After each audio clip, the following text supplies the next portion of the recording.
আসসালামু আলাইকুম। আজকের সামারি বইতে স্বাগত জানাচ্ছি। আজকের বই how to think like a Roman emperor. বইটির লেখক ডোনাল্ড রবার্টসন। ডোনাল্ড রবার্টসন হলেন একজন কগনিটিভ বিহেভিয়ারাল সাইকোথেরাপিস্ট এবং স্টোইক ফিলসফি বা স্টোইসিজমের একজন বিশেষজ্ঞ।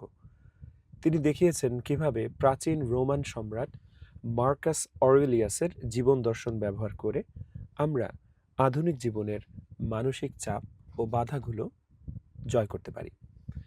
তাহলে শুরু হচ্ছে আজকের বই how to think like a Roman emperor. Roman সম্রাটের মতো কিভাবে চিন্তা করতে হয়।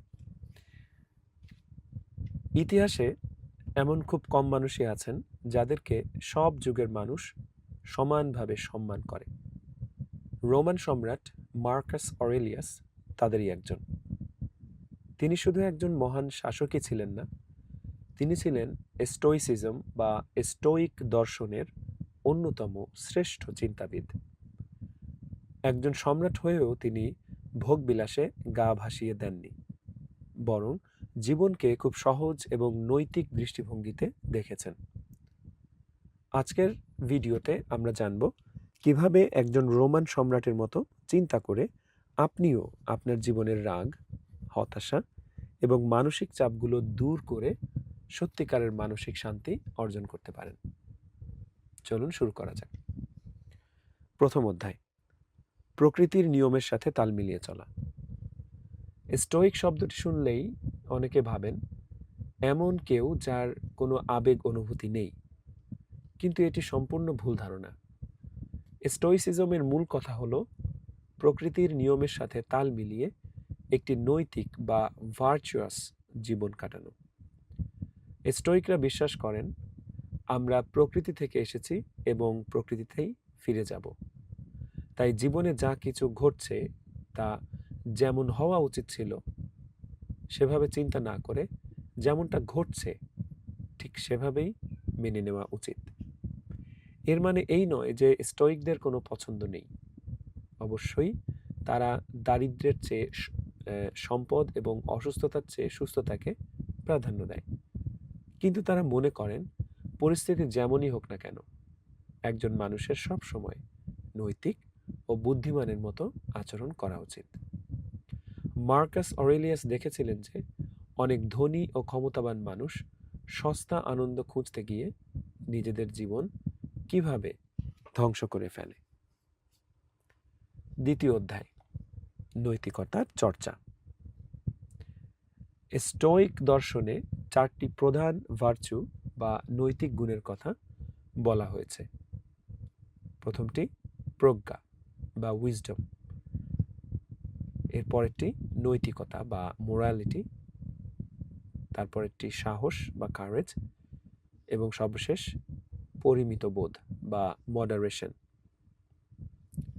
শুনতে খুব সহজ মনে হলেও বাস্তবে এই গুণগুলো মেনে চলা খুবই কঠিন।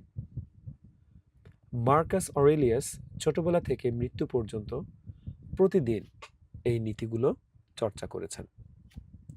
স্টোইকরা বিশ্বাস করেন না যে কেউ 100% নিখুঁত হতে পারে, কিন্তু তারা সবসময় ভালো হওয়ার চেষ্টা করেন। যে কোনো পরিস্থিতিতে সঠিক বা নৈতিক পথটি বেছে নেওয়াই হলো স্টোইক প্র্যাকটিস। সাময়িক ও সস্তা আনন্দের বদলে আত্মনিয়ন্ত্রণ বা সেলফ রেস্ট্রেইন্ট বেছে নেওয়ার মাধ্যমেই এই গুণগুলো অর্জন করা সম্ভব। তৃতীয় অধ্যায়, আবেগের ওপর নিয়ন্ত্রণ এবং কগনিটিভ ডিস্ট্যান্স। আমাদের জীবন অনেকটা রোলার কোস্টারের মতো, কখনো খুব আনন্দ, আবার কখনো চরম হতাশা বা রাগ। মার্কাস অরেলিয়াসেরও খুব রাগের সমস্যা ছিল, কিন্তু তিনি স্টোইক দর্শনের মাধ্যমে তার রাগকে পুরোপুরি নিয়ন্ত্রণে আনেন। স্টোইকরা মনে করেন সত্যিকারের আনন্দ বা অথেন্টিক হ্যাপিনেস কোনো বাহ্যিক জিনিস বা কামনা পূরণের মধ্যে নেই, বরং এটি আসে একটি নৈতিক জীবনযাপনের তৃপ্তি থেকে। আধুনিক সাইকোলজিতে একে বলা হয় কগনিটিভ ডিসট্যান্স, অর্থাৎ যখন আপনার খুব রাগ বা নেতিবাচক কোনো ভাবনা অনুভূতির নেতিবাচক ভাবনার অনুভূতি হবে, তখন নিজেকে সেই আবেগ থেকে একটু দূরে সরিয়ে নিন। তৃতীয় কোনো ব্যক্তির দৃষ্টিকোণ থেকে পরিস্থিতিটি পর্যবেক্ষণ করুন। রোলার কোস্টারে বসে ভয় পাওয়ার বদলে নিচে দাঁড়িয়ে নিজেকে রোলার কোস্টারে চড়তে দেখার কথা কল্পনা করুন। তখন দেখবেন আপনি আর আবেগের বশে ভুল সিদ্ধান্ত নিচ্ছেন না, বরং লজিক দিয়ে পরিস্থিতি সামলাতে পারছেন। চতুর্থ অধ্যায়, অমরত্বের আশা না করা। আজ থেকে 100 বা 1000 বছর পর কি কেউ আমাদের কথা মনে রাখবে? লজিক্যালি চিন্তা করলে ইতিহাসের বড় বড় সব কিছুই একদিন মানুষ ভুলে যায়। অনেকে অমর হওয়ার বা ইতিহাসে নাম লেখানোর জন্য পাগলের মতো কাজ করে এবং হতাশাগ্রস্ত হয়, কিন্তু মার্কাস অরেলিয়াস এবং স্টোইকরা এর উল্টো পথে হেঁটেছিলেন। তারা মৃত্যুর অনিবার্যতা এবং জীবনের ক্ষণস্থায়ী রূপকে হাসি মুখে মেনে নিয়েছিলেন। অরেলিয়াস কখনো মহান সম্রাট হিসেবে স্মরণীয় হতে চাননি, বরং তিনি প্রতিদিন ভাবতেন যে একদিন তাকে সবাই ভুলে যাবে। তার এই ইগোহীন বা ইগোলেস চিন্তাভাবনাই তাকে সঠিক সিদ্ধান্ত নিতে সাহায্য করেছিল। আর মজার ব্যাপার হলো, স্মরণীয় হতে না চেয়েও তিনি আজ এত শত বছর পরও পৃথিবীর অন্যতম শ্রেষ্ঠ নেতা হিসেবে স্মরণীয় হয়ে আছেন। পঞ্চম অধ্যায়, শারীরিক ব্যথা ও কষ্টকে জয় করা। মার্কাস অরেলিয়াস খুব একটা সুস্বাস্থ্যের অধিকারী ছিলেন না।